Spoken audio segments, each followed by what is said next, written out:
नमस्कार। आज हम बात करने वाले हैं राजस्थान की शिक्षा में हुए एक बहुत बड़े बदलाव की, जिसका नाम है SIQ। ये एक ऐसा प्रोग्राम है जो स्कूलों में हमारे बच्चों के सीखने और पढ़ने के तरीके को पूरी तरह से बदलने की कोशिश कर रहा है। तो चलिए समझते हैं कि आखिर ये है क्या और क्यों ये इतना जरूरी है। लेकिन इस पर आने से पहले एक सवाल पर सोचते हैं। क्या कभी ऐसा महसूस हुआ है कि परीक्षाओं का डर, वो जो तनाव होता है, वो असल में सीखने की जो खुशी होती है ना, उसी को ख़त्म कर देता है। बस यही वो जड़ है, वो समस्या है जिससे SIQE हल करने की कोशिश कर रहा है।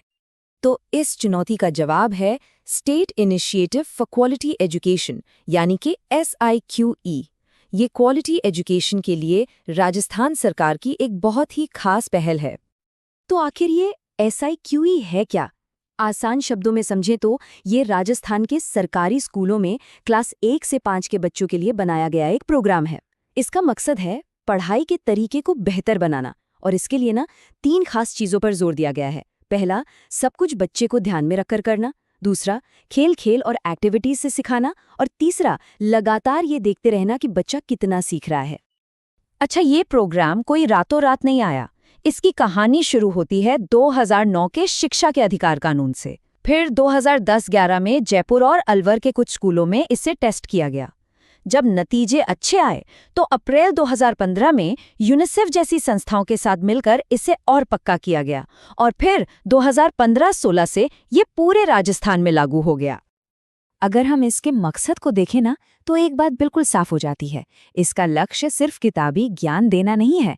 असल मकसद है सीखने को मज़ेदार बनाना, बच्चों के मन से एग्जाम का डर निकालना और उनके ओवरऑल डेवलपमेंट पर ध्यान देना। और एक खास बात यह भी है कि इसमें माता पिता को भी साथ लेकर चलने की कोशिश की गई है। तो अब सवाल ये उठता है कि SIQ ये सब करता कैसे है? इसका राज छिपा है इसकी 3 मजबूत पिलर्स में, जो सीखने के एक बिल्कुल नए तरीके की नींव रखते हैं। ये 3 पिलर्स हैं CCP, ABL और CCE। सुनने में शायद थोड़े टेक्निकल लगे, पर असल में ये इस पूरी व्यवस्था की जान है। आइए एक एक करके इन्हें समझते हैं। पहला पिलर है CCP, यानी चाइल्ड सेंटर्ड पेडागॉजी। इसका सीधा सा मतलब है कि अब क्लास का हीरो टीचर नहीं बल्कि बच्चा है। मतलब बच्चे खुद करके सीखते हैं, उन्हें सवाल पूछने और भाग लेने के पूरे मौके दिए जाते हैं, और टीचर एक दोस्त की तरह उनकी मदद करते हैं। दूसरा पिलर है ABL, यानी एक्टिविटी बेस्ड लर्निंग। जरा एक ऐसे क्लासरूम की कल्पना कीजिए जहां बच्चे सिर्फ चुपचाप बेंच पर नहीं बैठे हैं, बल्कि कुछ कर रहे हैं, बना रहे हैं, सीख रहे हैं। ABL के तहत क्लासरूम को ऐसे ही लर्निंग जोन में बदल दिया जाता है। यहाँ खास किट्स होती हैं, बच्चों के हिसाब का फर्नीचर होता है, और दीवारें भी सीखने का जरिया बन जाती हैं। और तीसरा और शायद सबसे जरूरी पिलर है CCE, यानी कंटिन्यूअस एंड कॉम्प्रिहेंसिव इवैल्यूएशन। यही वो चीज़ है जो असल में परीक्षा के डर को खत्म करती है। ये साल के आखिर में होने वाला कोई बड़ा इम्तिहान नहीं है, बल्कि ये तो पूरे साल चलने वाली एक प्रक्रिया है जो ये देखती है कि बच्चा क्या और कैसे सीख रहा है। तो चलिए मूल्यांकन की इस प्रक्रिया को थोड़ा और करीब से देखते हैं। ये समझना बहुत ज़रूरी है कि ये पुराने परीक्षा वाले सिस्टम से अलग कैसे है और असल में काम कैसे करता है। देखिए, एक बच्चे के लिए ये सफ़र साल की शुरुआत में एक बेसलाइन असेसमेंट से शुरू होता है। इससे पता चलता है कि बच्चा अभी किस लेवल पर है। फिर उसी हिसाब से ग्रुप्स बनाए जाते हैं ताकि हर बच्चे पर सही से ध्यान दिया जा सके।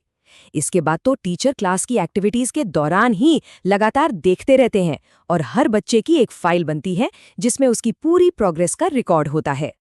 सीखे में मूल्यांकन के 2 मुख्य तरीके हैं। पहले को ऐसे समझिए जैसे कोई शेफ सूप बनाते हुए उसे बार बार चखता है ताकि स्वाद ठीक कर सके। ये है रचनात्मक मूल्यांकन, जो सिखाने के दौरान ही चलता रहता है। दूसरा तरीका है जब मेहमान को सूप परोसा जाता है।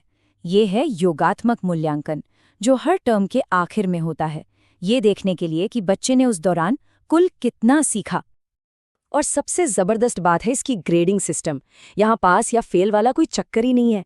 A ग्रेड का मतलब है कि बच्चा खुद से काम कर सकता है, B का मतलब है कि उसे थोड़ी मदद चाहिए, और C ग्रेड का मतलब है कि उसे टीचर की खास मदद की ज़रूरत है। मतलब हर ग्रेड एक नतीजा नहीं बल्कि आगे का रास्ता दिखाता है। तो इतनी सारी बातें हो गई, पिलर्स, मूल्यांकन, ग्रेडिंग, लेकिन इन सब का एक बच्चे की जिंदगी पर असल में क्या असर पड़ता है? इस पूरी व्यवस्था का उनके लिए क्या मतलब है? इसका नतीजा ये होता है कि सीखना एक बोझ नहीं बल्कि एक मजेदार खेल बन जाता है। फाइनल एग्जाम का वो जो डर और तनाव होता है वो खत्म हो जाता है। पढ़ाई सिर्फ रटने के लिए नहीं बल्कि सच में समझने के लिए होती है। बच्चे अपनी स्पीड से सीखते हैं और सिर्फ जानकारी लेते नहीं बल्कि अपना ज्ञान खुद बनाते हैं। तो आखिर में एक बड़ा सवाल हमारे सामने खड़ा होता है। क्या सीखने का ये तरीका, जो डर से आज़ाद हो और बच्चे के सर्वांगीण विकास पर ध्यान दे, क्या यही हमारी शिक्षा का भविष्य है? ये एक ऐसा सवाल है जिस पर हम सभी को सोचने की ज़रूरत है।